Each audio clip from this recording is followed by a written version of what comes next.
Okay, so what I was going to do is talk about some of the specific challenges that we have as a research community, and also opportunities that we have surrounding environmental health and safety as nanomaterials, and then finish with some suggestions of things that I think that we as a community can do in the short term to help move us forward.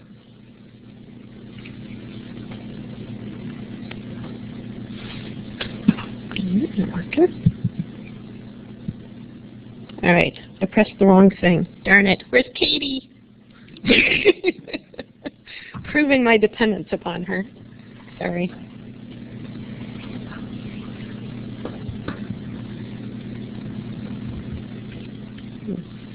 There we go. Okay. The work that I'm going to tell you about is mainly sort of mental thinking stuff, but it comes out of a lot of collaborative work going on in the CEIN, which you heard about earlier today. I just wanted to acknowledge that although you've heard speakers from UCLA and Santa Barbara, that we do have researchers from a broad range of institutions around the country and across the world who have contributed to this collaborative effort. And then, of course, to acknowledge the NSF and EPA. And then, in addition, the stuff that I'm going to talk about today, and presumably things that Tim Loy will talk about in the next talk as well, are also informed by some work that we've done, contract work for DTSC, analyzing the results of their call-in on carbon nanotubes.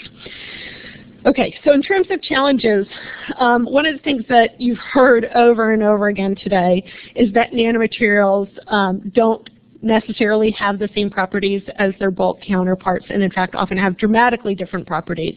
And as people before me have argued, that is why we're interested in them. So this is inherently a desirable property of nanomaterials, but also something that we need to keep in mind when we're looking at the toxicology as well. And this isn't something that should surprise us, in the sense that even just from basic chemistry, people know that the organization of atoms within a structure has dramatic impacts on their properties. A classic example being two different allotropes of carbon, diamonds and coal or graphite, giving you tremendously different properties. And so no big surprise that when we have now been able to create nano-sized structures of carbon, that they too have different properties. However, what is unique about the nanomaterials is that their properties are so exquisitely dependent upon their structure or morphology. And as well as things that we would normally expect for chemicals like their composition. So size and shape, for instance, of just a series of gold and silver nanomaterials can have a dramatic impact, for instance, on something as mundane, you might say, as color, but also as incredibly important, for instance, as their catalytic properties or other properties that are required for some of these high-tech applications. And likewise, as you've heard over and over again today, as these other chemical and physical properties change so dramatically depending upon the size, composition, morphology of the nanomaterials, so do we expect their toxicology to be dramatically dependent upon those properties. And so you have heard over and over again today that we can't therefore generalize about compounds, or nanomaterials, even within a particular class when it comes to their toxicology. But that in and of itself poses, I think, one of the greatest challenges associated with nanotechnology. So just as this offers a wealth of opportunities, it also offers highly variable toxicological properties. And as was pointed out numerous times today, the opportunity to create compounds or materials that might be safer through designing in constraints. And one of the first examples that I saw of this, where I really saw, there is this opportunity for safer design through nanomaterials, was in fact this early article by Poland et al. Looking at carbon nanotubes and comparing the effect of carbon nanotubes of different aspect ratios and their impact on phagocytosis and hence downstream effects. And so from this, what they were able to show was that, for instance, if you had an application where a carbon nanotube could be of an aspect ratio where it wasn't super long and skinny, the way that asbestos fibers are, if you could mill it down to a smaller aspect ratio, that you might be able to design out some of the toxicological problems without necessarily getting rid of some of the desirable materials properties. And so that sort of concept of being able to titrate between what are the properties that we want to maintain because they're part of what makes these materials exciting and unique, and designing out the undesirable properties for a particular application or use scenario has been really a driver in the CEIN. Okay, so you've seen this schematic frequently today, and I'm going to talk about it as well. And I'm going to argue that in order to have truly informed decision making about nanomaterials and to be able to manage the risks appropriately, that we need to have detailed toxicological data, both that's relevant to people and that's relative to the environment for well-characterized materials. That we need to have detailed information about the environmental fate and transport of those materials. That we need to be able to perform life cycle analyses and use that information in conjunction with information about likely exposures to inform how we deal with them and manage the risks. And that we need to have a detailed understanding of how each of these factors correlates with the physical-chemical properties of the nanomaterials if we are really to be able to do this in a streamlined fashion and in a predictive fashion. Oops, turn it. Okay, so one of the things that Tim Loy, who's our next speaker, and I have spent a fair amount of time talking about is how, and I think many of the other people in this room, is how, given all the gaps that currently exist in our knowledge base, do we move forward? And so we have argued that there are things that we can do in the short term, which we call stage 1 approaches, versus where we'd like to be long term. So in the long term, we'd love to switch to a risk prevention paradigm, where we actually could do prevention by design, do safe design, and perhaps have a completely different regulatory structure for dealing with these materials. But given the situation that we find ourselves in currently, what can we do in order to move forward? And so some of those things are the things that you've heard about today, like information collection. So huge kudos to DTSC for moving ahead within the constraints that we currently have with our regulatory structure and starting to gather some of the information that we need. And also, thank goodness NIOSH is out there helping to develop some safe management practices looking at occupational exposures and helping us to move forward given the constraints that we currently have. And then I think where we are right now is, and you heard about that in the last couple of talks, was how do we then take the information that we currently have and use that to implement best practices today, given the uncertain terrain that we still find ourselves in. Okay, so what I thought I would do is go through and, from a life cycle risk assessment approach, go through and talk about where I think there still are gaps, and what the challenges are associated with filling those gaps, and where the corresponding opportunities lie for us as a research community.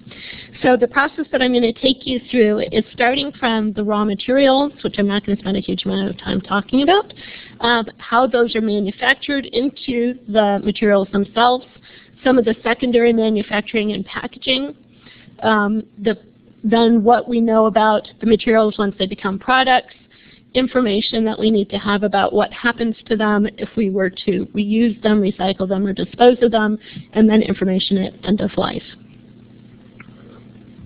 And the argument here is that we need to have information at all these different stages in order to be able to appropriately manage the risks associated with nanomaterials, and really to make smart decisions about how to design materials that are safe not just at the level of exposure to workers, but also in the consumer products and at end of life.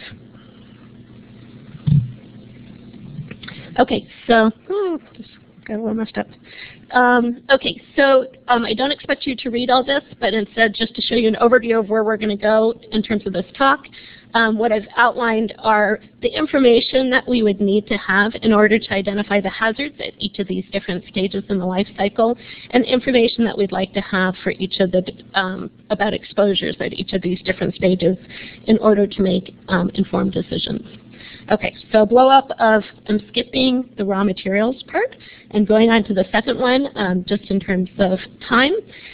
We'd really like to be able to determine the process by which the material of concern is made from the raw material, so the primary manufacturing. Determine the states of the material during that process and the toxicity of those states during the primary manufacturing, and to determine whether the other toxic substances are used during primary manufacturing. And so you heard a bit from BASF about how internally they manage those processes. But for an external group like a researcher to be able to evaluate those, how do we then get that information out into the public domain so that we could do an independent assessment of the risks associated with this stage? And some of the challenges here are the huge amount of variability in manufacturing methods from one company to the next, because this is an industry that's in its infancy. And also, as mentioned previously, the variability in the materials being produced. So not being able to generalize even within one company from one material to the next. Some progress that we have, toxicology for, I'm saying here, most of the starting materials, at least for the nanomaterials that are currently being manufactured in large quantities. Most of those starting materials and their bulk analogs have been characterized, although it's important to keep in mind that even for conventional chemicals, less than 10% of the chemicals that are currently used in consumer products are actually fully characterized toxicologically. What are our opportunities? So there's a lot of work to be done here. Our opportunities are that industry is at its infancy at this point, and so substitution of less toxic or safer substances probably would be more easy to implement at this stage in the development of the industry of nanomaterials than it would be, say, 20 years from now, when there's been much more standardization and investment by companies in particular processes. Okay, in terms of trying to understand the exposures, we need to know how much of the materials are being made and by whom and where they're being made. And that information is incredibly difficult to come by. It's not only not in the public domain, but even companies like Lex Research, which do this for profit, that have limited information gathered. So if you wanted to systematically evaluate this, we really need more information. And then in addition, I think everyone would agree, despite the wonderful work that's been going on by NIOSH, we still need validated methods for monitoring individual exposure, as well as biological endpoints and outcomes in people.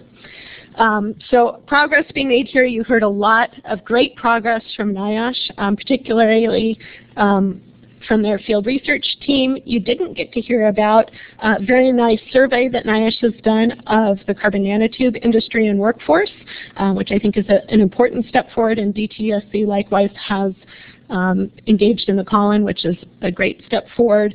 Nonetheless, there are huge gaps in our information and understanding at this point that will be needed if we are really to assess the risks associated with these materials.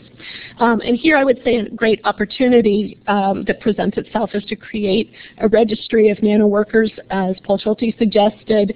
It's a really novel opportunity to create a registry before you start to see problems, and I think we should embrace that opportunity, not just for nanomaterials, but as an important advance in occupational health. Okay, also at the process stage, we need to be able to determine the toxicity of the materials as manufactured. Here, huge challenges, despite the advances that you've heard. There are key hang-ups. One of the big lenses that traditional toxicological assays don't always work for nanomaterials and often have to be revalidated, as well as the high degree of variability in the materials being produced. So in terms of progress, I here wanted to touch on a little bit of work going on in the CEIN on development of high throughput based assays for screening toxicology of nanomaterials, and then relating those high throughput screening outcomes to ecotoxicological outcomes. And again, I think we have this incredible opportunity on our hands to engage in safe design of materials. And to fundamentally understand how physical chemical properties correlate with different types of outcomes. So just going back to what's been going on in the CEIN, Andre touched on this at the beginning of the day, but I wanted to point out that a philosophically different approach that we're taking from a number of other groups is this idea of developing these high throughput based assays that can be performed thousands of assays per day instead of traditional whole animal tox studies, which might be hundreds per year, that will allow us to quickly and relatively inexpensively screen a wide variety of different compounds under different conditions and look at things like how does the coating impact the uptake into cells and how does that impact the toxicological outcomes.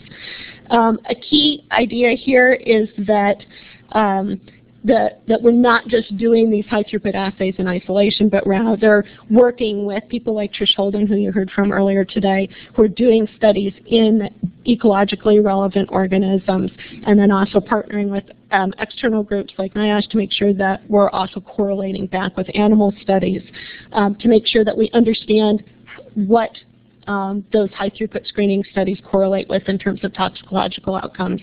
The other point is that we are all in agreement that those substances which are found from the high throughput screens seem to pose a significant risk should be studied in more detail using conventional assays. Okay, just wanted to touch briefly on what those high throughput assays are. The idea here is taking, for instance, cell lines, whether they're mammalian cell lines or embryos of ecologically important organisms or bacterial strains or yeast strains, and using those in and using automation, as someone asked earlier, to do assays rapidly and inexpensively under a wide variety of conditions. Again, to help pinpoint which compounds we should be focusing on for our more expensive studies, and also to try and look at systematically at trends at how different physical chemical properties correlate with toxicology. The idea here is, again, this integration that Andre talked about earlier today, which is we have these very well characterized standard reference materials that we're studying not only through the high throughput screening, but also in terms of their fate and transport and their ecotoxicology, and integrating all of that information into an expert modeling system that we hope then will lead to a hazard ranking system for the materials. Okay, so it's not to say that we have solved that problem, but rather just to let you know that that is one of the key things that our group is working on. Okay, next set of information that we need and challenges associated with it. Once we get to the process level,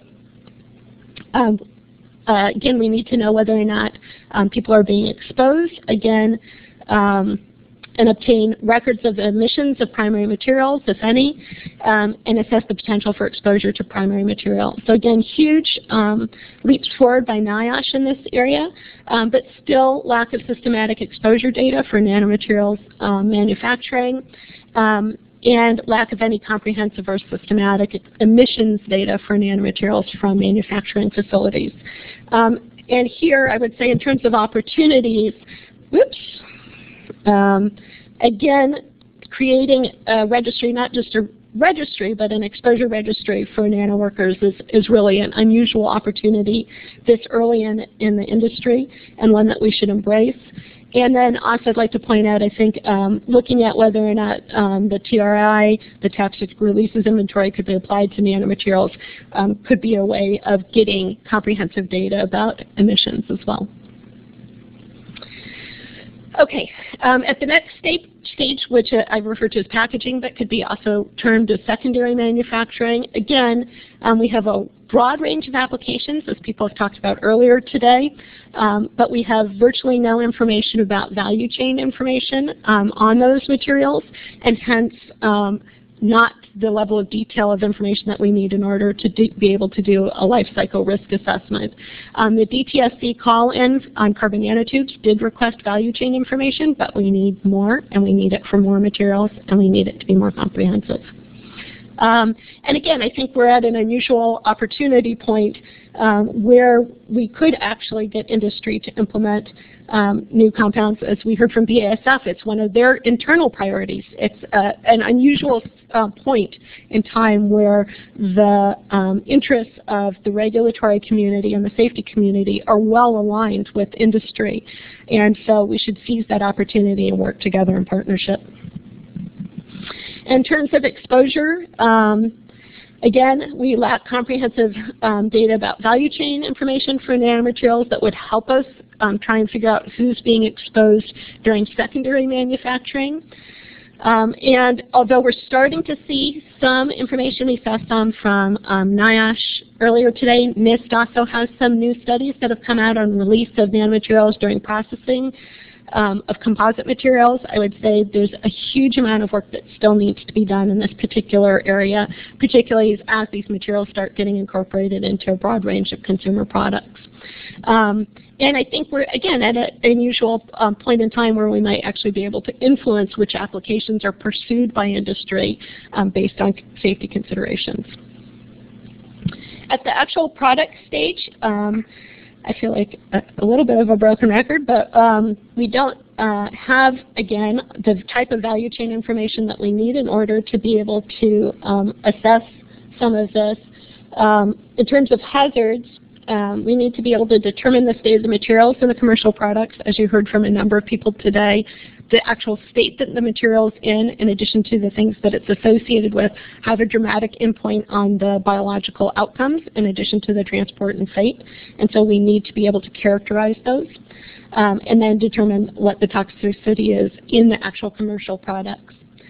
So that is a thing that's an impetus for us within the CEIN. There's no way that we will be able to test every material that goes into commercial products, but we're hoping that with the development of high-throughput screening assays, those could then be disseminated out to other entities that wanted to screen, for instance, their nanomaterials not just in the raw form, but actually in the as-used form for their toxicity. Okay, and also in terms of the packaging stage, we need to be able to determine the form of the materials when the product is disposed of, which may be different from when it was originally incorporated into the consumer product. We need to know the fate and transport of the end-of-life form in the environment, and to be able to determine the toxicity of those forms as well. And again, you heard a little bit from Trish today about new methods being developed in the CEIN for linking physical chemical properties to transport in the environment. But I would say this is an enormously important area for those of us who are concerned not just about the worker safety, but also impacts in the environment and downstream.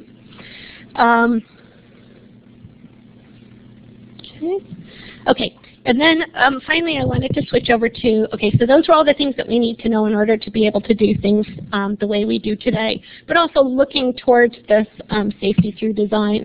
And so I wanted to sort of finish with a thought about what the differences are between the conventional risk management approach, which is sort of where we are right now, and really shifting more to an alternatives assessment approach. And again, I don't expect you to read all of these different things, but rather just to emphasize that if we really are going to shift to a mode of prevention, that we have to gather all of these pieces of information, and we have to start working that information back into the design phase and looking at alternatives at each of these different steps of the life cycle.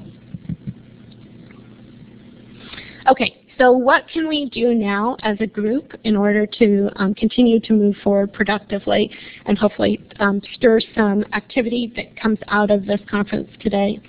In terms of state and federal government, we applaud DTSC for using the power that they have available, but encourage them to expand their activities. And I think Tim will talk a little bit about what other authorities they might have that would allow them to compel data from industry where possible. I would personally put in a plea for some type of tracking system that would enable us to do life cycle analyses for nanomaterials. In terms of the EPA, we heard a little bit of this coming from industry, but I think to take a lesson from NIOSH, where I think NIOSH has really done a great job of synthesizing information that's come out of settings where it's clear that there are confidential business information concerns, and synthesizing that in a way that they can then get it out to the broader community and in a form that's useful for people who haven't already gone through the process. And I think that's what we're looking to EPA right now, is for them to synthesize the information that they've gained from review of products that they have already reviewed, and provide some clear guidance for industry about what of the current toxicological assays and tests they do feel are appropriate for use with nanomaterials, and what other insights can be gained from the reviews that they've done. And then finally, I wanted to leave everyone with a suggestion, which is that we continue as a group. I think we have a nice community here, both in large part by efforts of DTSC to bring together different stakeholders who are interested in this area, but that we work together to build on this public-private partnership and use that as a launching pad for developing a registry of nano workers within the state of California. So I would propose, and if people are interested, you can come up and talk to me later, but that we use this group of different stakeholders and perhaps augment it with representatives from labor and other groups to create a California Nano Partnership that's really focused on safe and effective implementation of nanotechnology. And I think we, as in the state of California, have a number of things going for us, not the least of which is DTSC and their efforts that would make us really the perfect place to start a registry of nano workers. And then also, through this consortium, I would love to see us working not only on translating what guidance we currently have available into more specific guidance and testing it, which is some of what you heard about from Larry Gibbs in terms of making sure that we know how to take the general guidance that has been issued and use it for specific cases, but also use that to develop training modules for nano environmental health and safety that could then be disseminated across our broader partnership. So with that, I'd like to end, and I'd be happy to take any questions.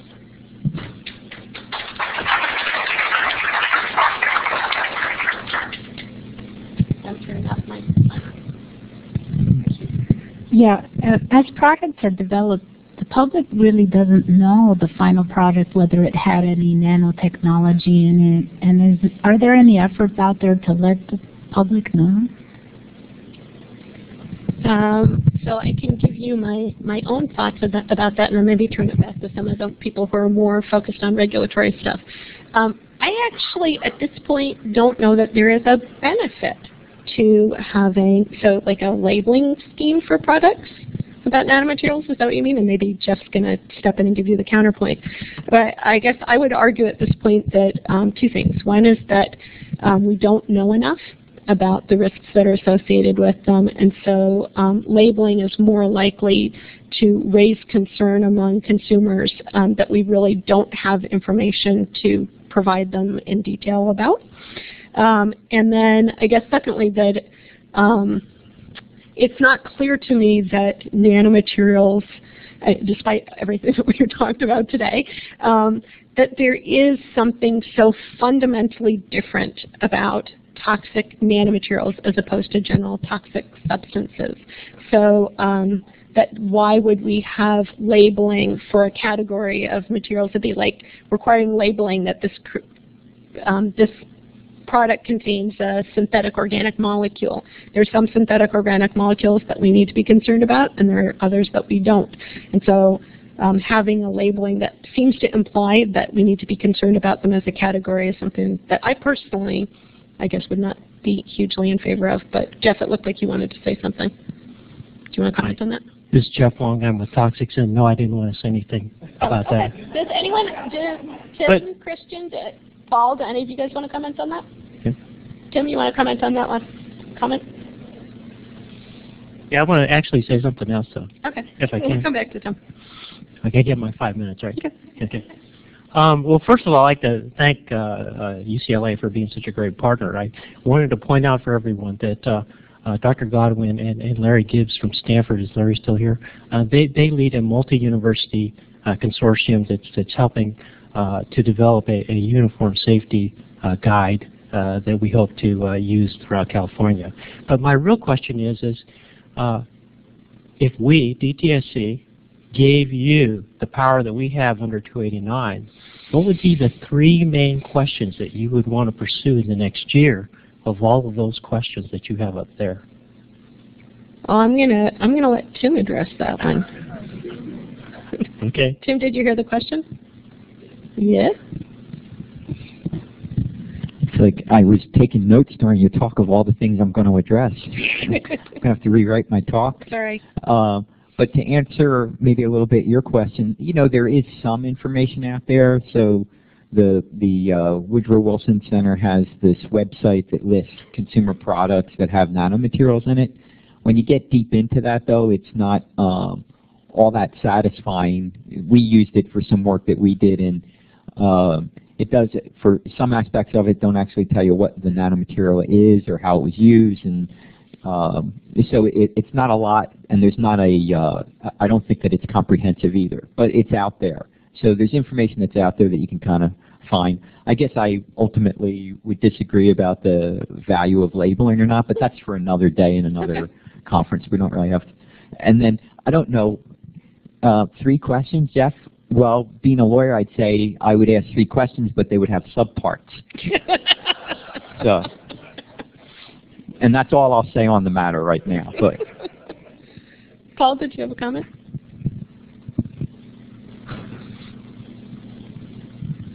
Thank you. I've long been a proponent of thinking about the value of registries in relation to nano workers, so I like your suggestion. I would comment, though, that there are a lot of logistical, ethical, and other kinds of issues related to the establishment of registries, not the least of which are cost issues and expectations and ongoing burden and demand. So I think there's a lot of spade work that would need to be done before we think about actually launching into registries. But to put it on the list and get moving on doing some of that thinking, I think is a great suggestion. You were actually the one who convinced me that it was a good idea. So, looks like we have a question up in the back.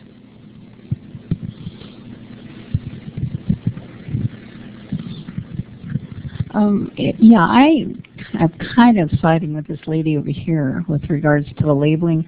I'm not really sure that it would make it a whole lot better. I mean, we have labeling now, and the Lord knows that for the most part, most of us don't really know what we can trust about it as far as whether it's providing us with a sufficient amount of information to know, you know, whether it's harmful or not to us. But there are some things with nanotechnology that those of us who are not scientists don't really understand. One of them being that we do know that they're minute particles that have an inordinate amount of ability and power to be able to do things at a level, because of their size, that other compounds and substances can't. So that is a consideration. Okay, so that would be the only thing that I could see that would be different as far as the labeling is concerned, because when you're using nanotechnology, it does give that compound the ability to get to a level of cell, especially, that other compounds just can't do. I mean, they can't penetrate to that level. Okay?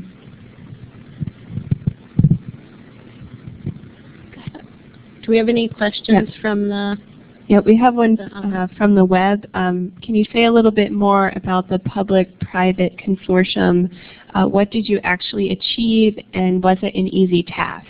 Oh, these are suggestions. So we do not have a public-private consortium. I am proposing that we create one. What currently exists is a couple of different things which are more fragmented. So currently, I think DTSC has done a wonderful job of reaching out to the industry within the state of California and engaging with them in a give and take fashion, which I think lays the groundwork for that, for this concept. The other thing that we do have going on, which is more a consortium within academia, is the group that Larry Gibbs talked about, which is the Nano EH&S working group of EH&S personnel from academic institutions across the state. But what I would like to see for the public-private consortium would be that it would include not just the research arm of government and the regulatory arm of government and academic partners and the industry that you've seen sort of represented here, which are the EH&S personnel, but also representation from the workers themselves and from labor, because it would give us a more holistic partnership that would represent a broader stakeholder group. And I do agree with Paul. I mean, I don't think we're ready to do the registry today, but I think what we are ready to do today is to build the consortium that would define how we would work around some of these trickier issues in a way that would be palatable to a broad range of stakeholders, and hopefully build the consortium of people that would then be able to apply for funding to do things like create the registry once we feel like we've ironed out some of those issues. So that was what I meant by it. Barbara?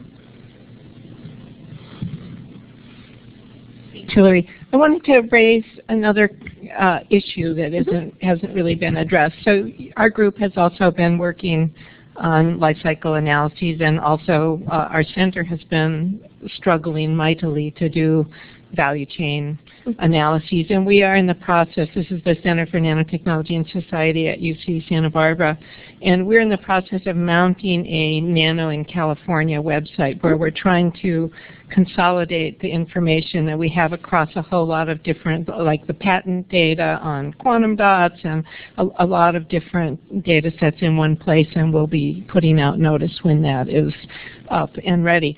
But my question, yes, we agree on the life cycle, but from the public standpoint, we know from a lot of research that application context is clearly a very important factor in public judgments about the value of these technologies. And the public in general, we don't think have much sensitivity to the individual engineered nanomaterial.